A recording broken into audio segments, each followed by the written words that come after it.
Morning, folks. Welcome to the Joey Show. I'm Joey Avery. We have a spectacular program for you today. Now, as you know, long time, short time, medium time listeners of the show, there's one thing we do here.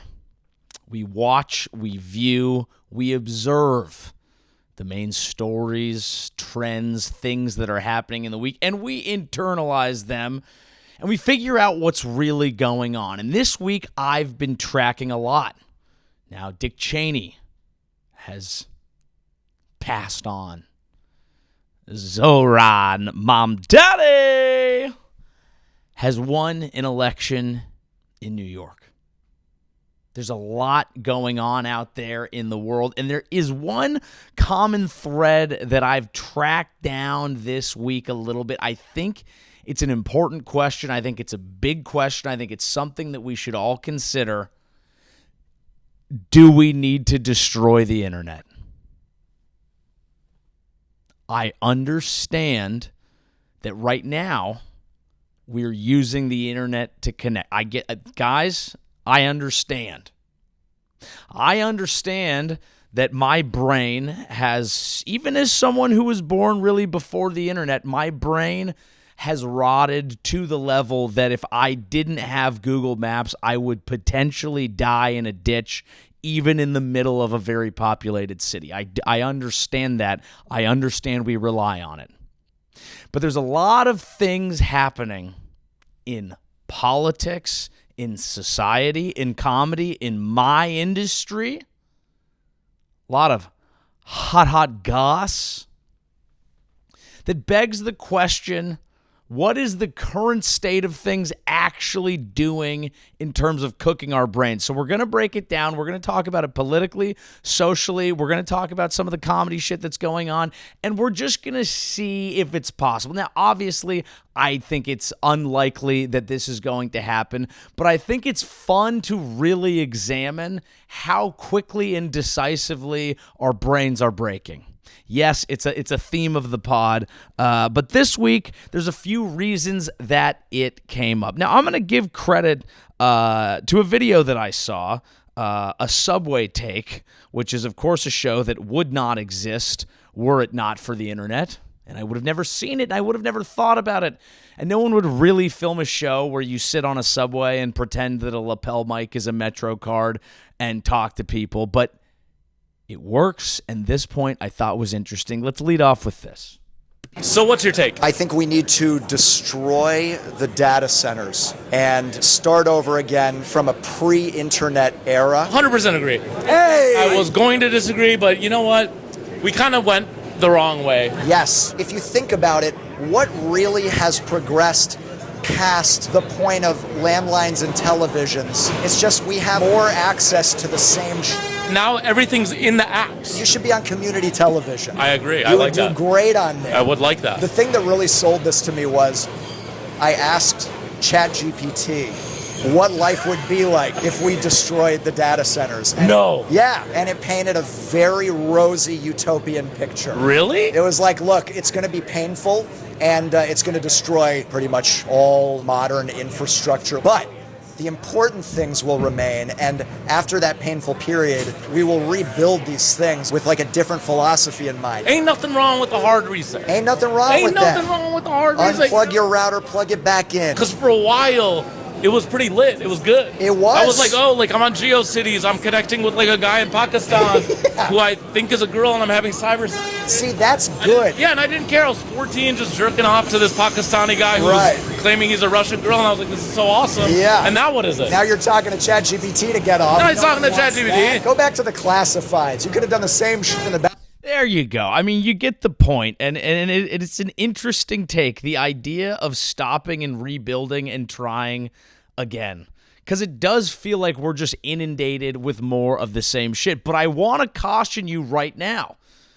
This is not as easy of a concept as this isn't just walk out there and unplug. We live in a world where the internet is real, where it comes into your life, where if you don't actually know what's going on out there on the .coms, as the boomers might say, you will be truly shocked, surprised, and caught off guard by what's actually happening in the world. I want to go into two political figures. And I'm going to put these out there as examples of one, someone who is not on the internet enough, and two, someone who is on the internet too much. Let's begin with someone who is on the internet too much. This is someone, you might have heard of him. I believe he's out of South Africa. His name is Elon Musk, and he owns a platform called X.com. Defenders of Elon Musk, fans of Elon Musk, will say that he is the smartest man in the world.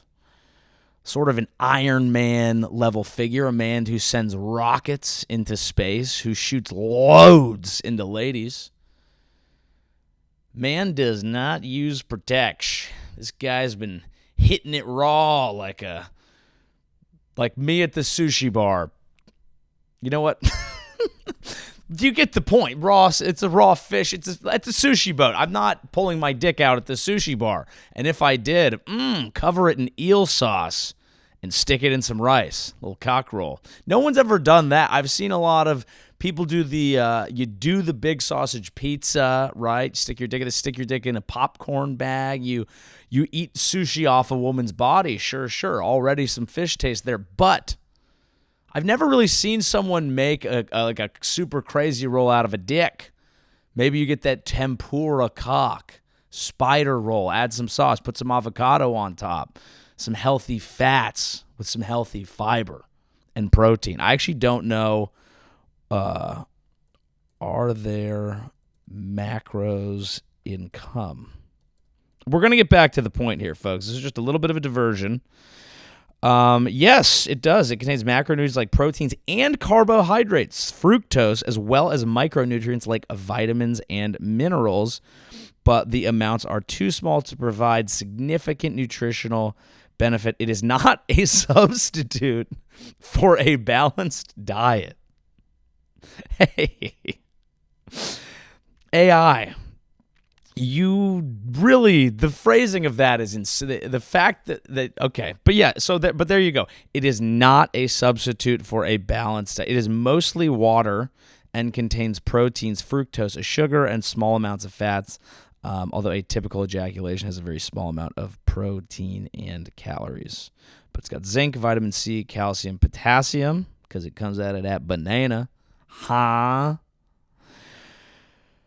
Anyway, so that's not a supplement, but Elon Musk, anyway, he owns a website that he purchased. He's, I believe, the richest man in the world, or one of them. He tweeted something, and this to me is this is an example of too much internet brain, because he lives in a world that he has purchased, and he signal boosts himself in a community that he has purchased and now can boost and can basically just fall into this crazy world. And it's hard to tell if he actually believes things or if he just cynically boosts incredibly partisan talking points right now because that's what he's up to. But anyway, he's posted here about Zohran Mamdani, the next mayor of New York City.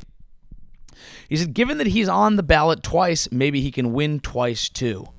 And he has shared a tweet from Polymarket breaking Zohran Mamdani listed twice on the ballot for today's NYC mayoral election. 92% chance he wins. He's posted about this several times. This is him saying, look at how blatantly corrupt this election is because it's looking like it's not going to go our way. Let's just go ahead and cry election stealing already. What's interesting about it is it includes a photo of the ballot, and here you have Zohran Mamdani as the Democrat, Republican Curtis Sliwa, Conservative Irene Estrada, Working Families Party Zohran Mamdani, Protect Animals Party Curtis Sliwa, Safe and Affordable Eric Adams, Fight and Deliver Andrew Cuomo, Integrity Jim Walden, and then Quality of Life Joseph Hernandez. Now, what's interesting about this is in the very photo that he is crying election integrity issues with, it also has Curtis Sliwa twice. And the reason is because New York has something called diffusion voting, and different parties can list different candidates. And as you can see, there are different parties on here, but parties can list candidates who are also for another party, and it's right here on the ballot. And he posts about it multiple times, like, oh, look at this blatant fraud. And it's like, if you are going to claim you're the smartest man in the world, are you capable of looking at and reading a full picture before you tweet it? Or are we all just in this state where everything is content and we're looking at things that justify our beliefs and we want to just throw them out there to convince more people, and then you just have more dumb people going crazy? I guess that's what we're doing. And I think that is a case of being on the internet too much. Too much screen time. I think people, as they get older, we need to start treating them like babies because they're drawn to the screen. They want to see the screen, but the screen is not good for them. And we need to, grab the old people in your life and put them in a chair and have them face you and give them a mobile. Give them something that hangs from the ceiling. And maybe it's the solar system. Maybe it's a galaxy. Elon would like that. It'd be nice for him. He likes space, and it's one of his better qualities. And you could have this. You could have the mobile hanging, and they could goo and they could gaga, and they could learn. They could re-understand things. It's the thing about life is when you're young, you're an idiot. When you're old, you're an idiot. When you're in between, you're completely disconnected and forgetting what it's all about. It's a big pyramid there. But when people get older and they start shitting themselves again, we stop teaching them, and they should be coloring books. They should. And I know that, I'm going to get older and I'm going to be like, what the fuck do you mean? I'm not coloring no goddamn book. And old people, some of them, don't like the colors, if you know what I mean. But I think you got to force children and old people and yourself into good habits. Now, we also have an example of someone who hasn't been using the internet enough. This is not all doom and gloom. I'm not saying we have to reset the internet. I'm just saying it does feel like we've gotten to a place where the vibes are off. It's making politics crazy. It's making comedy crazy. We're all going crazy. But then you have people who haven't used it enough, and if you've heard of her, Kamala Harris. She, former candidate under the Democrat ticket for president. She of the coconut tree.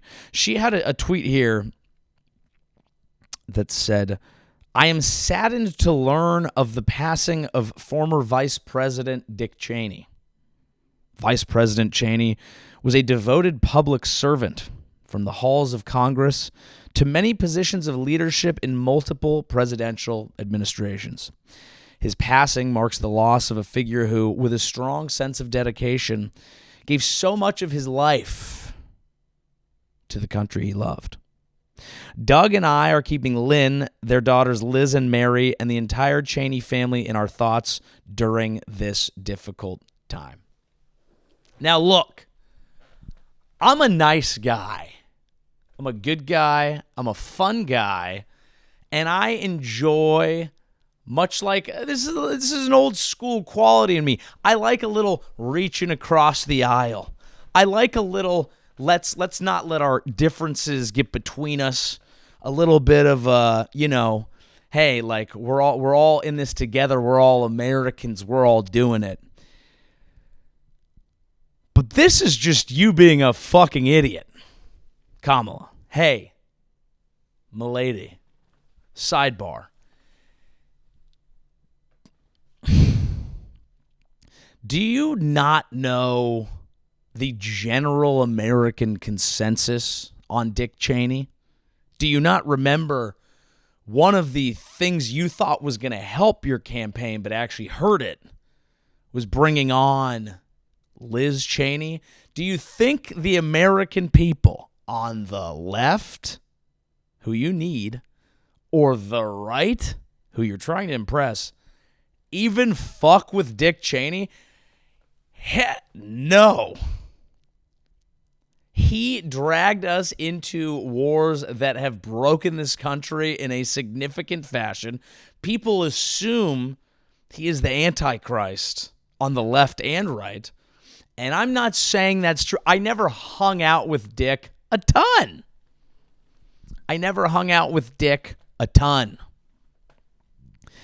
He's really just the fact that you like why the one of the top comments, I believe it was Kyle Kalinske, said something. He just said, you don't have to do this. Why would you do that? And this is where I think it's an interesting situation where if you're too online, your brain breaks in such a way that anyone who's talking to you is like, what are you doing? What are you You're the weird person we're all sitting around a table having a dinner and you just make everything political.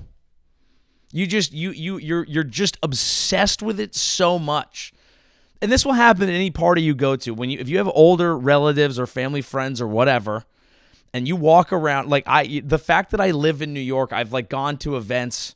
I was at a genuine funeral, and someone walked up to me and was like, "What's going on? You voting for this communist?" I was like, "Dude, what? I'm sorry for your loss. What are we doing? We've lost sight of it." But then you have someone like Kamala who's picking up on that vibe and saying, we have lost sight of congratulating civil servants. It's like, no, you need to be on the internet enough to know that as the Democratic former president, you don't glaze Dick Cheney. There's maybe the only person in American politics who you just don't do that for. It is wild. It is wild behavior. So you got to make sure that you're just online enough. But the online ecosystem isn't just relegated to politics, although everything's downstream of it. And I think what happens is politics seems to infect everything when we live this way. We talked about this on a previous episode. The comedy community is in an interesting space, a lot of infighting. A lot of channels popped up on YouTube who are basically TMZ for comedian gossip so that people can track what's going on the already too many podcasts that no one actually has time to listen to, except for this one, the only one you need. And it's created as we have discussed, a whole situation where the incentive structure for comedians right now is to talk shit. There's drama going on in the community, with people that I am friends with. I'm friends with Andrew Schultz. I'm friends with Andrew Santino. I go on YouTube and I see videos about the comedy civil war has begun. Schultz versus Santino. It's all over Rogan and politics and whatever.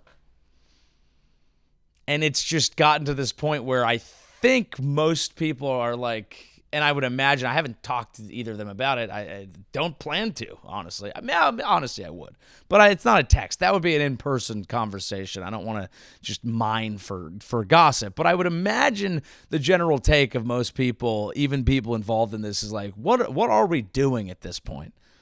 And what it is the incentive structure to have to fill time every week. You got to fill time every week. You got to talk about what's going on. And if you want people to view what you're talking about, you got to talk about the shit that grabs my attention. If I go on YouTube and I see a video that's titled anything that I title my videos, I'm not going to watch it. But then when I go to title my video, I don't want to be comedian finally weighs in on the political cock drama that's ruined the top levels of comedy. Bah. But then if I'm a relatively balanced discussion around the negative algorithmic implications of internet comedy and political drama and the fusing of the two, who has time to read that? Nobody. That's why we keep the 12 small.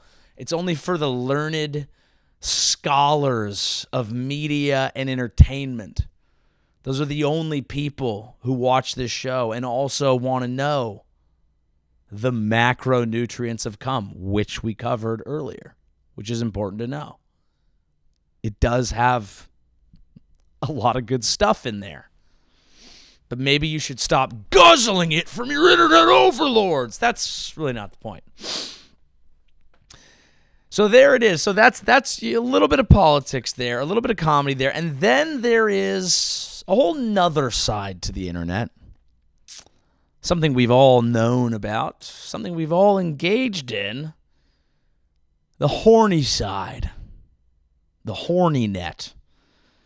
The fact that since ever we've had cameras, since ever we've had screens, we've been showing our genitalia to them and watching them from remote locations.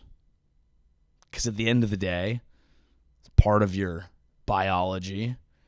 Want to see a pinky, or cock, or butthole, or tits, or maybe some new fun things I haven't even heard about. Maybe there's some new fun things I haven't even heard about yet. Maybe people are into belly button play, navel gazing. You want to join the Navy? In the navel, I can watch you. I don't know. Get in there nice and deep like. That's from a movie or something. But internet is another way to break people's brains sexually. Now, there was an interesting article here in Harper's, which is an important rag or something, I assume. I don't know. I don't read Harper's that much, but I know it's a fine magazine, and I know that from the fact that it's a .org, and because I've heard of it a lot, and because everything I read on there is so long, it hurts my brain. So there's a new one on there called The Goon Squad: Loneliness, Porn's Next Frontier, and the Dream of Endless Masturbation. Now, gooning is, I'm going to read here's how they describe it. If you don't know what gooning is, it's important to learn. It's very important to learn. It's a new frontier. You know, the West is settled, right? And we've had Western films, and it was always this Clint Eastwood, what's out there? We got to expand. We got to find a new frontier. Well, the West is settled.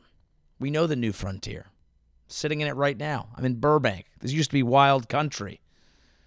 Now it's just strip malls and shit. Man was born to explore. Man was born to find the limits of everything. Now, once we settled the West, once we settled the Americas, settled the West out here. Now, obviously, people were here. I understand that. But even they were exploring. Okay, let me go. Let me cook. Man has always wanted to find new frontiers. Now that the world is settled, some people say maybe space. Maybe we try to colonize some shit rock like Mars. I don't want to go. Have fun. Not my bag. Well, there's also new frontiers of the mind. One of them is called gooning. It is a new frontier. People have been cranking stick or flicking bean or shoving whatever you shove up there forever, from time immemorial. So much so they had to put it in the Bible. They're like, cut it out. That's what it says in the Bible. It says, cut it out. You guys have been coming on your own too much, and it's a couple's activity. And you should be coming with other people because it makes you feel better. And that's true. But other people aren't always there, are they? Are they? So people have been cranking stick from time immemorial. And it's one of those realms that, like, yeah, there's always a new thing to watch. Oh, okay, yeah, we knew, yeah. Oh, you can stream things. Oh, now there's OnlyFans, and now you've monetized it. Now you can pay people for specific things, and there's always a new form of monetizing it, of commodifying it. But since when has there been innovation in the space of how you come? Not a lot. Not a lot. People try to invent things. There's always some, I'm not up on the lady toys. There's always some new fucking steampunk engine that looks like it's coal-fired. Looks like it came out of a Men in Black movie. Okay, it looks like Will Smith should be riding on that train. Some fucking rabbit with like 12 new, like there's like a thing, the hole that like sticks in your ear so you can hear it going.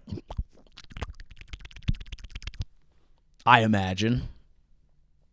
Or for men, they have the fleshlight, the pocket pussy, something that is just basically a pussy. I assume. I haven't handled one of these. It's really not an item you can own unless you have like.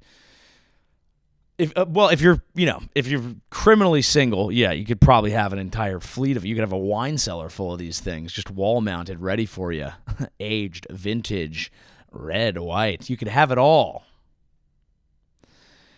But if you're like a normal contributing member of society and you feel like you want to have some sort of a pocket pussy or something like that, you better basically you need to own a gun and have a locker for that gun, and you lock the pocket pussy up next to it, because you can't have people be finding that. That would be insane. That would be insane. You'd need to have a secret room in your house where you have an assault rifle and your hand box. I mean, can you imagine? But the point is, there is a new frontier, and it's known as gooning. Gooning is a new kind of masturbation. More precisely, a new kind of masturbation at the heart of an internet-based, pornography-obsessed, Gen Z-dominated subculture, every bit as defined and vibrant as the hippies or punks in their prime. That last part feels a bit extreme to me.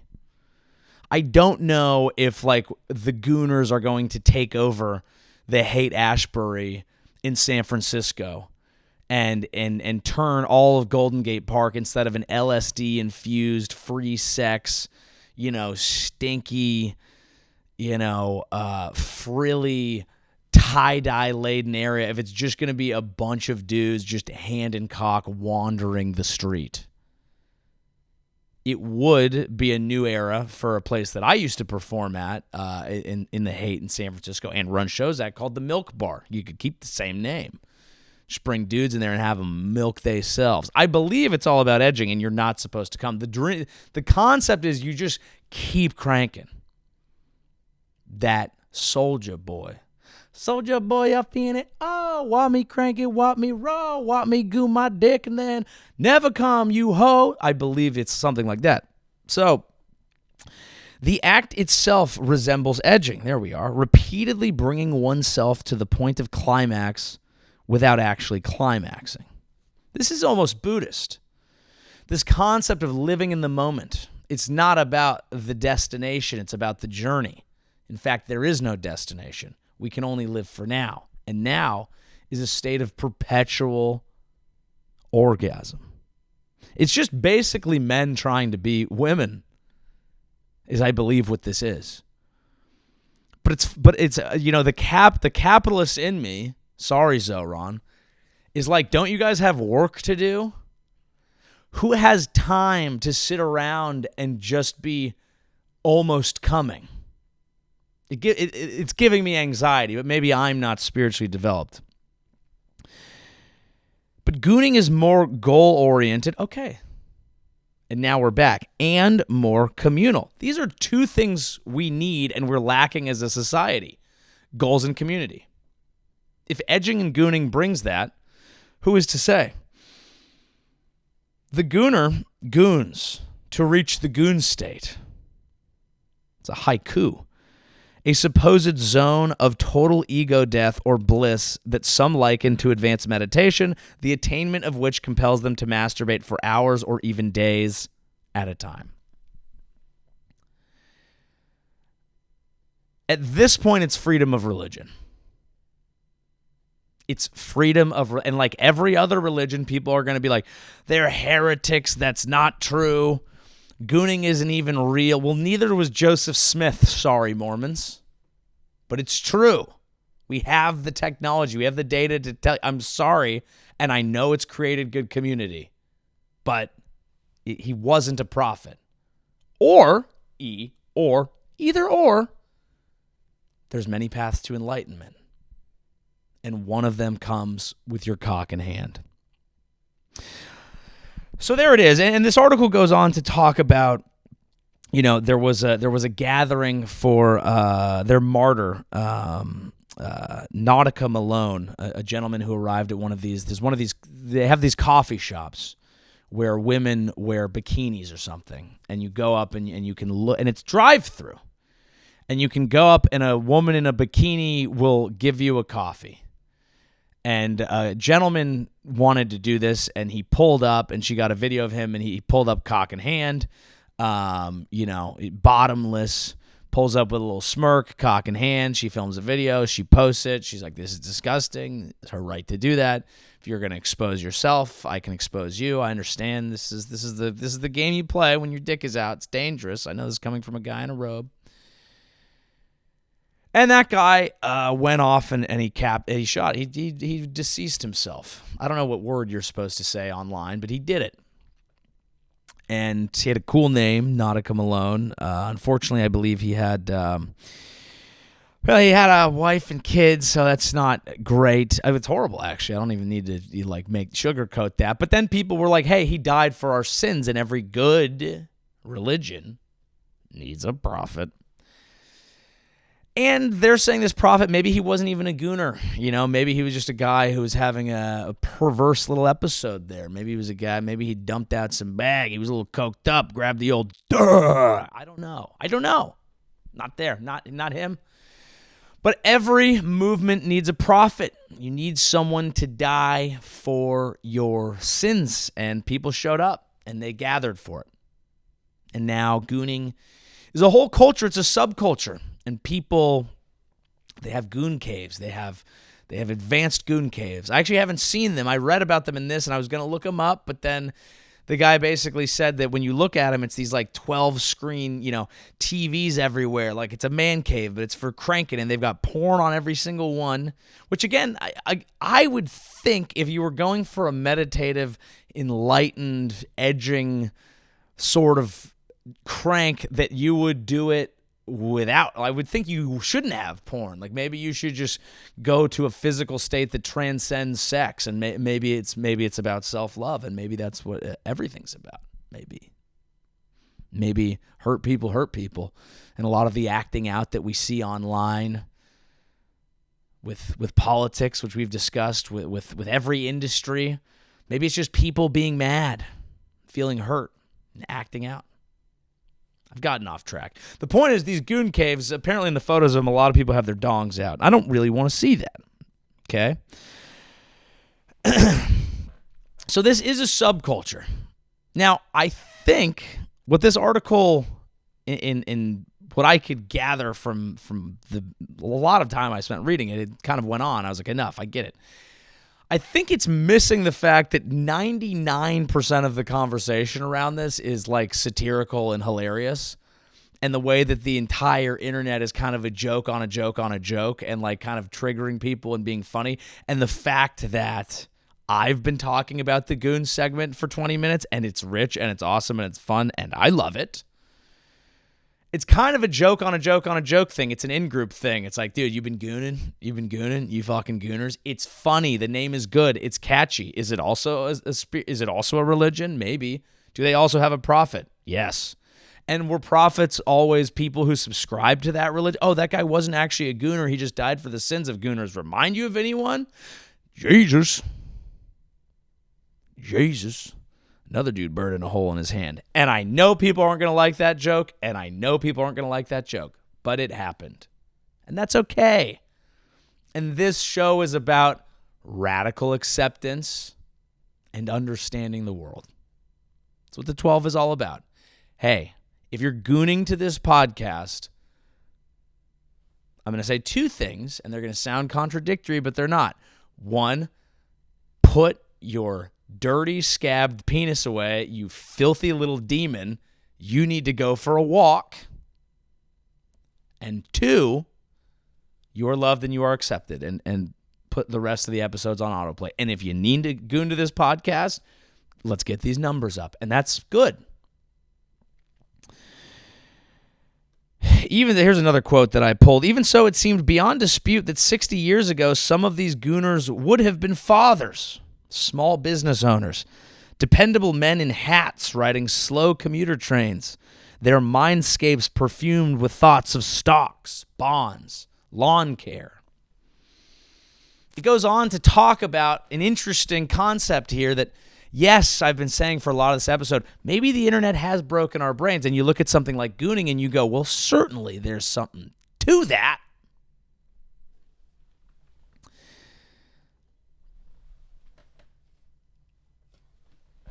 Someone's calling me, not picking it up, talking about gooning. Would be amazing if I accidentally picked it up and it was, hey, it's your agent. We have an exciting opportunity. And I'm like, you can come all day if you want to. You can leave your friends behind. But if you don't come and your friends don't come, then they ain't no friends of mine.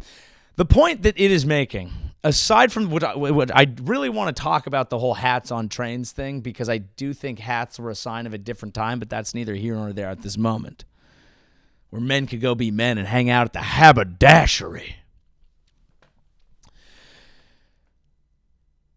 What it's going on to discuss is that, yes, the internet has broken people's brains in a certain way. The advent of porn on demand, the fact that we've created shortcuts to things that are naturally out there that you're supposed to go through normal experiences to attain.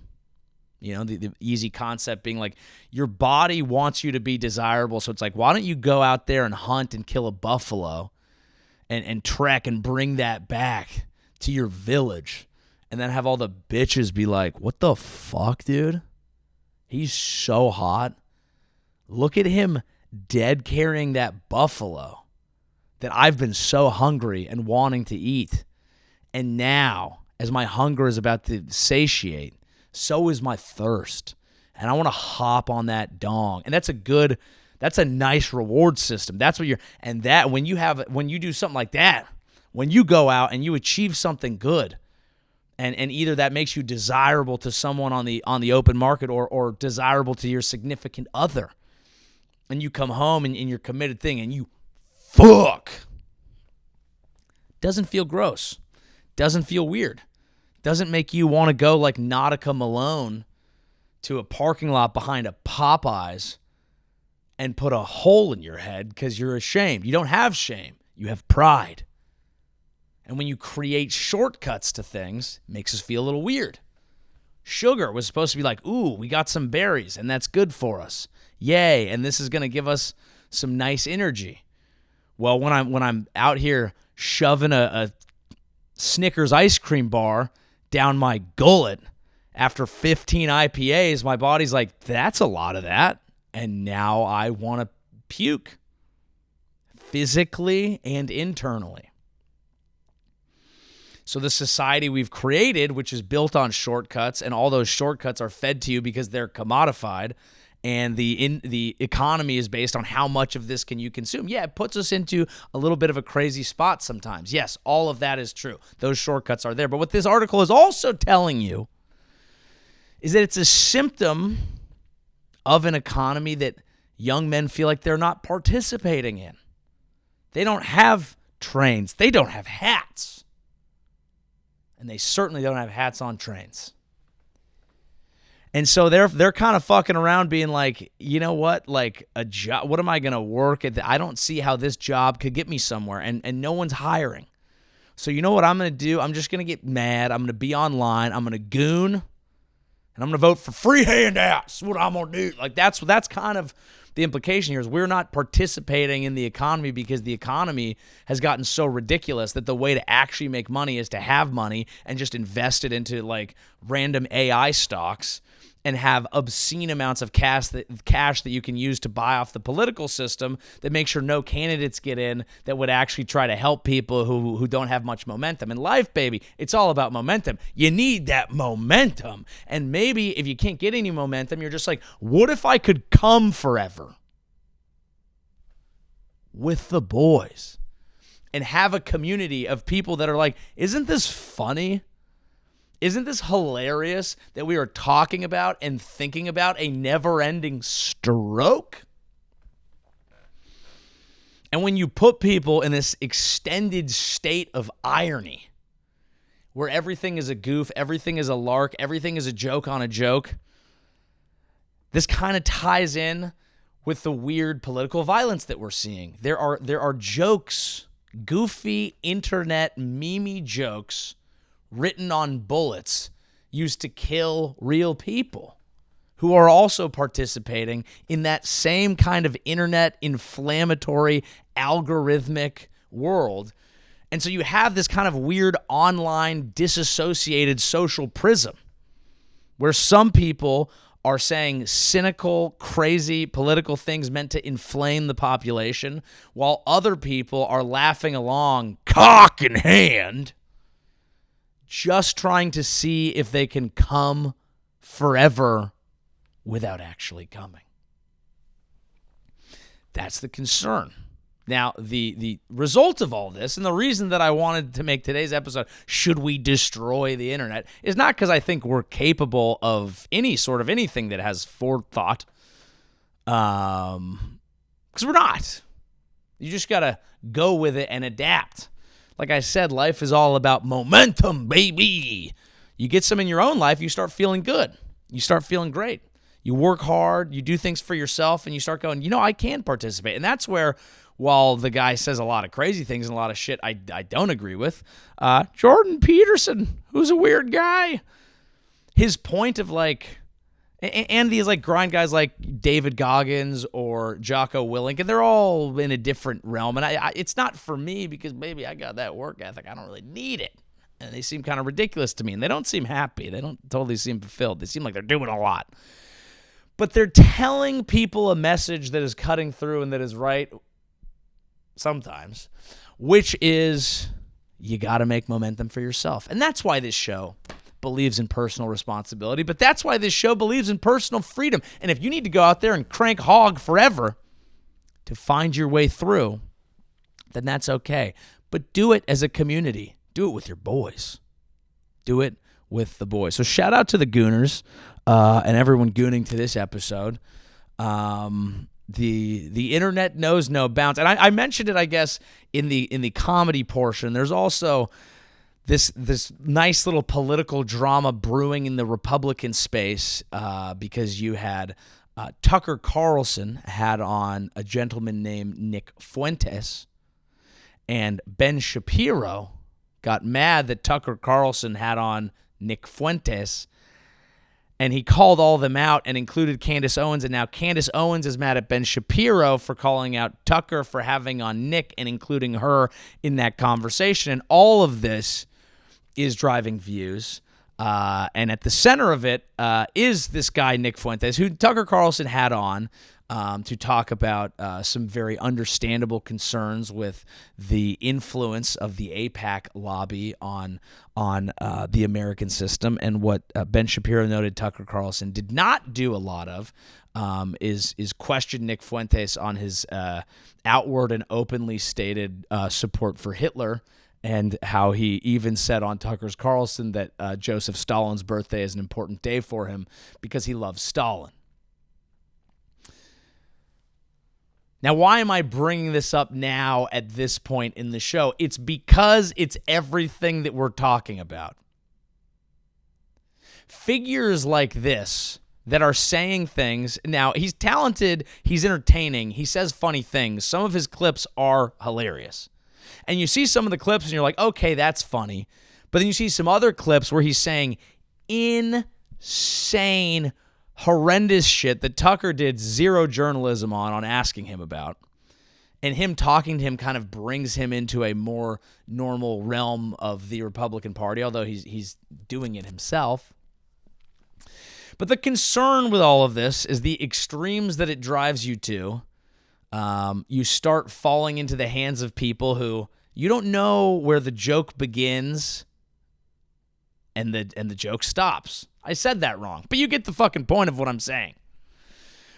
I'm worried that we will enter a political phase where people are getting their information more and more from people who, will be just straight up questioning things like the Holocaust, saying they love Hitler, stuff like that, because you see that and you're like, they couldn't possibly mean, no one could possibly mean that. That has to be funny, right?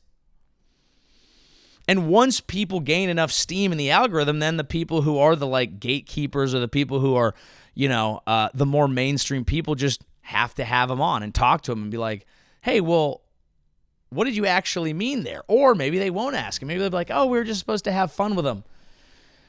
And that's where things get dicey. So, folks, we have some more fun stuff that we're going to get to here. We talked about gooning. Yes, ChatGPT, you can fuck it now. We talk about AI enough. We talk about it enough. We talk about how the internet is potentially divisive. We've covered that at length today and how we're interesting, strange times. I think it's always important to recall the historical perspective. Things are so divided and polarized. That's true. We've also had a literal civil war. And that was when everyone was writing with quills. So technology, people always pretend like it's going to be utopian or dystopian. We're getting closer to a potential dystopian, but we're actually not there. Utopian doesn't happen. It doesn't actually change the fundamental issues of the human psyche, and probably nothing will on a global scale. So what are we doing? We're looking at the ways in the things it does and the directions that it pushes us that are negative so that we can try to avoid them in our own lives, folks. That's all we can do here on the Joey Show. It is funny. It is funny because I have looked at my career always as like, you know, when I was coming up in comedy, the general like consensus was it's really not worth trying to break into Hollywood. You know, this was like 10 years ago. This was during the period of time where it was basically like there's really no reason to try and break into Hollywood because Hollywood's not really looking for more white guys, whether you're a writer or an actor or whatever. Like they've had enough and you just shouldn't really worry about it. So, you know, people looked at that in different ways. Some people freaked out about it. Some people made careers going against it. Like I always just kind of looked at it as like, I think I'm going to be great at this. And I'm willing to outwork people, and the internet is an avenue, so I will just do that. And then I'll build my own thing, and then if you build it, they will come. And so I've always kind of looked at my career as like, I'll just do the new media thing because like I don't think I'll, you know, who knows? Getting into the industry, it's a crapshoot. It's a lottery. You know, how do you actually do this? And I'm not a theater trained actor or a show writer. I'm a comedian and I talk and I'm me. So I'll just do it myself. I'll do it online. And so I've always appreciated the new media space. I've always consumed a lot of podcasts, looked at people who made their careers off of posting clips and just people who did it themselves. I always admired because I felt like, hey, I work hard. I can replicate that. I'll do the same thing. And that's what I do today. I spend, you know, even when I have shows at night, I'm at my computer a lot of times 10, 12 hours a day. And that is, it's doing this show or it's editing clips and I have editors, but even working with them, it's managing all that sort of shit and then posting and having a Reddit and having all this fucking shit and doing email marketing, blah, blah, blah. You don't really care. The point is, I was always like, the internet is where you can be free, and that's exciting, and it's fun, and it means that you can be yourself, and you don't have to worry about the censorship of, I'm worried if I say this, I'm going to lose jobs and opportunities, and I'm not going to be able to, you know, do this or that, and Hollywood is like any company, it's all about, you know, knowing the right people and working the room and doing this. And I always like, fuck that. I just want to do my thing. But the longer the time has gone on, I think it's just become clear the benefits and drawbacks of both. I think Hollywood has loosened up and realized like nobody actually cares that much what people have said unless it's truly crazy and like book who's right for the job and like we need to fucking make money because the industry's struggling. And I think the online space has kind of started falling into, we are worried about the almighty algorithm, and we need to feed that exactly what it wants. And what do I want to talk about this week is maybe important, or what do I think people want to hear? What do I think is going to work this week? And if I had the biggest podcast in the world last week, and I don't have it this week, oh, fuck, I fell off. And now they're going to make 1,000 YouTube videos about the fall off needs to be studied and you fucking suck. And now I feel there's a giant fear in the online space, a terror of being on the wrong side of things, of needing to control the narrative. And that is disgusting too. And I have found with getting to do a little bit of acting, I'm like, I go on set and like, you know, it's stressful to some extent because I've never done it, but like, God, I'm like, it's so fun. And it's just like, oh, I can just do a scene. I don't need to think about what is the dominant story this week and what are people talking about and do I have the right take and what if I drop my take and then I hear someone else's take and I'm like, fuck, I missed that. Did I fuck that take up? I hadn't really considered that and now I kind of changed my mind and now I feel like an idiot or whatever. And the online space feels very isolating. It's a bunch of people with tiny little kingdoms. You know, it's a bunch of people who have their own little companies, you know, clashing online and being like, oh, they said that about me. Well, fuck them. Now it's on site. And I need to hold these other creators to account. And I need to fucking battle and fight in this space. And it's like, woof. God damn. Even that feels kind of tough. So benefits and drawbacks to both.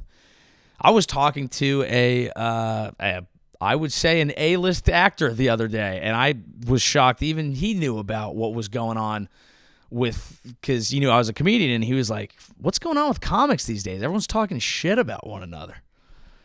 And I was like, it's crazy it's gotten to that point where everyone's paying attention to it. And look, it is interesting. Hey, this is what happens if we're going to do politics, and I do on the show. You're going to have to say what you think, and if someone says something you disagree with or does something you disagree with, sometimes you're going to have a political disagreement. And but it's just gotten to a point where it's feeling a little like, ugh, just a little tiring. That being said, if anyone wants to smoke, I will fuck you up digitally. I will fuck you up. I will do beef, and I think the beef kind of helps. Rap, it has always helped. And I've always felt like comedy was slowly turning into music. This is a take that I've had on here before, but like comedy used to be, hey, you see me on Carson or you've seen me act on a TV show. I'll show up in your town. You'll buy a ticket. I'll work on my hour. I'll do the special. I'll come back with all brand new stuff. And don't you ever see something. It became, I got to drop hits every week as if they're singles to just try and punch through. And then we'll drop an album once you've heard enough of the singles, and I got to stay in front of you. And now it's like that plus the rap beef. Like it's becoming the same form of content because, of course, the method of distribution always reigns supreme in terms of how art is going to evolve. But you want to hang on. And the real thing, folks, it really has to be about the work. The only thing that will actually ever make you feel good in the insecure world of entertainment, whether you're afraid of the algorithm fucking you the second you drop your next piece of content, or whether you're afraid of saying the wrong thing or falling out of favor in a very cutthroat industry with way more people who want in than want out, the only thing that will ever actually keep you sane is falling in love with the work, because that's why you're here in the first place.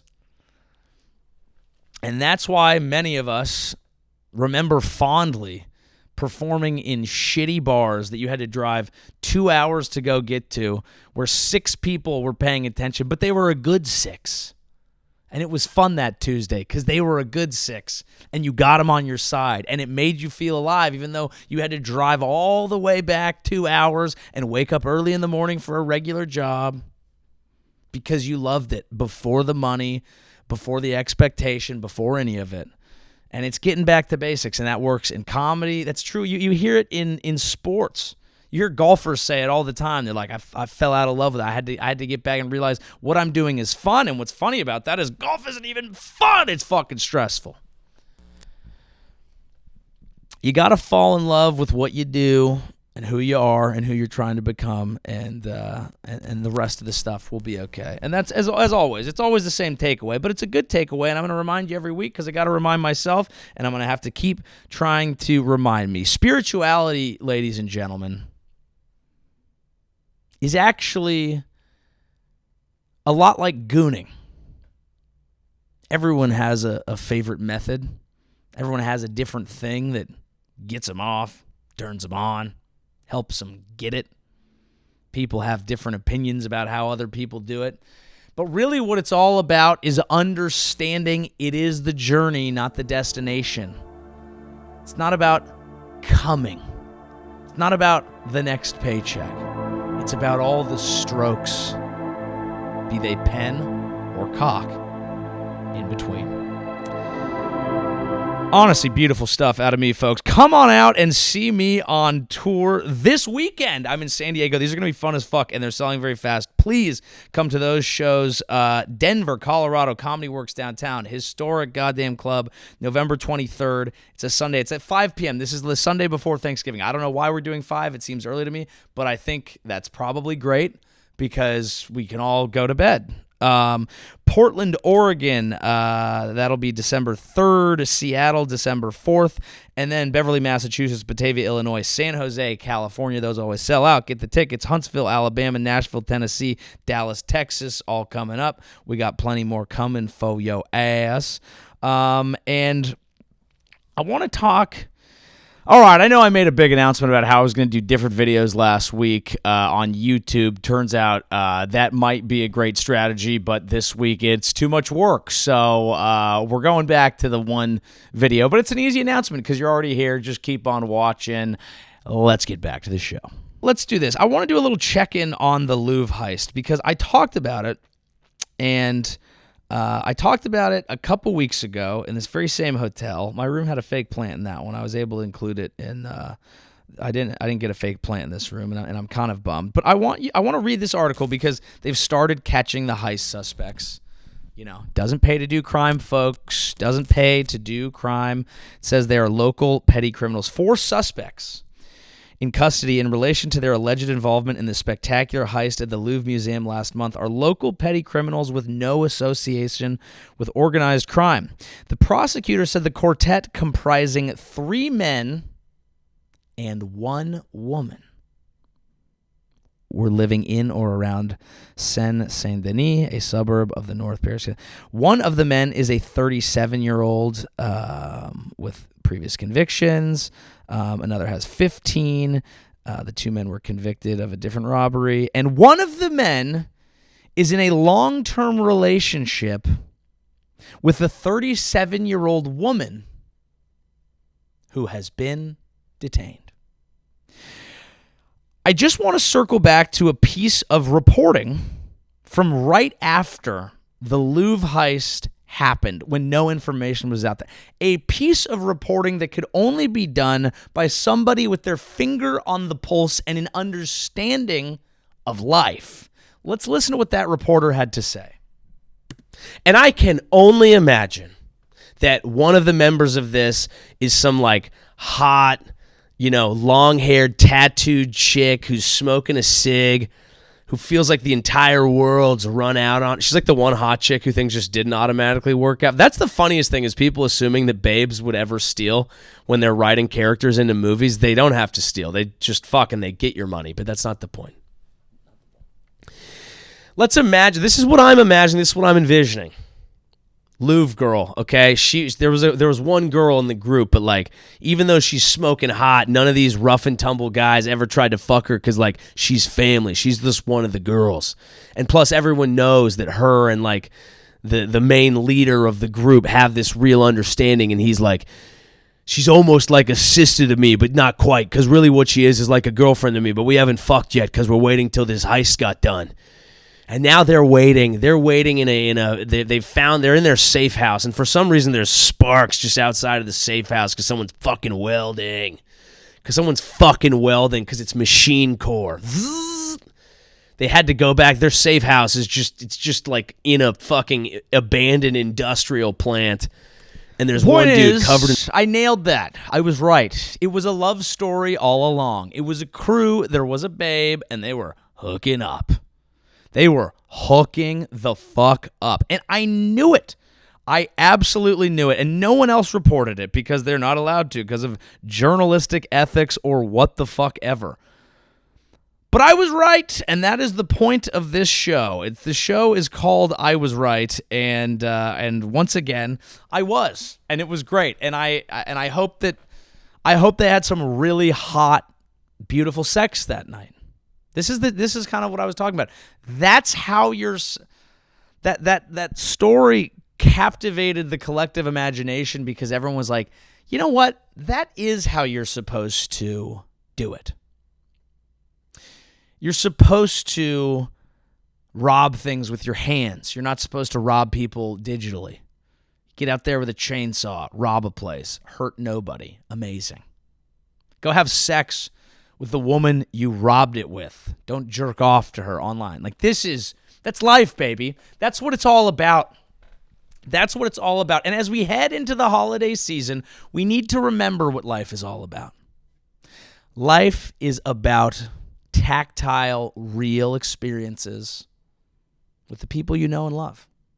Now, it's funny. I always experience this around the holidays where it's like I am so excited for them. Obviously, as people who listen to this program know, I lost my dad this year. It's going to be a very hard year. I'll talk about it closer to. We're having fun right now. We're not doing that.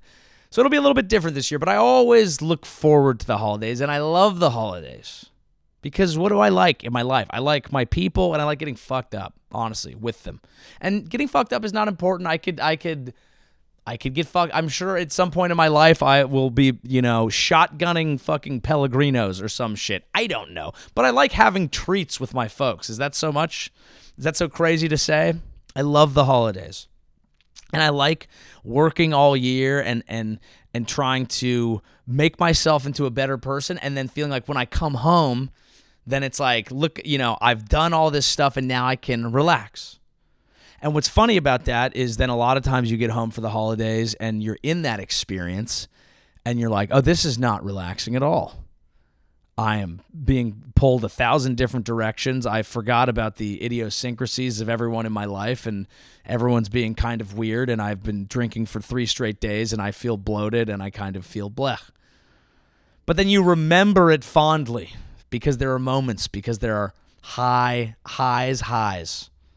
And of course there are some lows, but you feel things and it feels good. And then the holidays are over and you're like, I'm actually ready to go back to my own life. And it provides balance. But it is what it's all about. Even when you're in those moments, even when you're sitting at that table you've been waiting to sit at and you're kind of like, oh, fuck, I'm tired and I don't know if I'm in the mood. You'll get in the mood. You just need a shot. But one thing that has been helping me this year, and what I've realized is a very important part of the holiday season, is the seasonal decor in dive bars.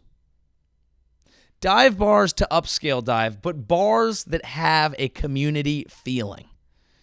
I'm not talking about some like multi-branded, wine bar with perfect French decor. No, I'm talking about the place you walk into, they have Guinness on tap, and you walk in and you go, fucking right, it's Halloween. I'm not even a Halloween guy, but when I go into my local bar and it's fucking spooky, I go, yeah. And then I enjoy Halloween weekend. And when I come back the next week, I better see a fucking seasonal gourd.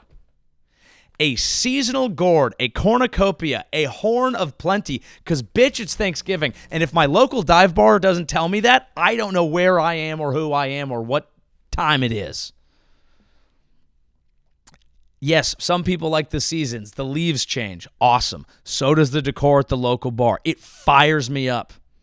The older I've got, now that I'm like into my 30s, like when I walk into a bar and I see the changing of the seasons as they are reflected over a Guinness tap, I get hit in nostalgia places I didn't even know I had. I feel warm, and it's not just the beer coat. It's not just the 4 Gs I split on those Guinnesses. It is the decor that was hung up, I imagine, by a sturdy female bartender who's had enough of everyone's shit. And for a lot of people, that's their mom now. It's the only one they have left. Because you need someone with some attitude, begrudgingly hanging up decorations, not that happy about it, but knowing it needs to get done, like a beaver building a fucking dam. It's an instinct. And thank God people have it. Because it is what helps me understand the holidays. And I can't wait. Happy fucking Thanksgiving. It starts now. You go to a bar, you enjoy your Thanksgiving. It starts now. And the second it's over, it's fucking Christmas at the bar. And in January, fuck. Get ready for the rest of this fucking bullshit. Bullshit year. All right, folks. That you know what? It's now the holidays here on the Joey Show, and maybe it really is local dive bars and podcast sets that really need to start setting the tone. I'm having a little bit of trouble getting my seasonal decor up in this fucking hotel in Burbank, but we'll do our best. As always, love you. Appreciate you listening to the show. JoeyAvery.com for the live shows. Leave a comment. Leave a review. Trying a bunch of different things for the algo. Whatever we have time for. Who the fuck cares? We'll see you next week. Good night. Thank God I have a podcast.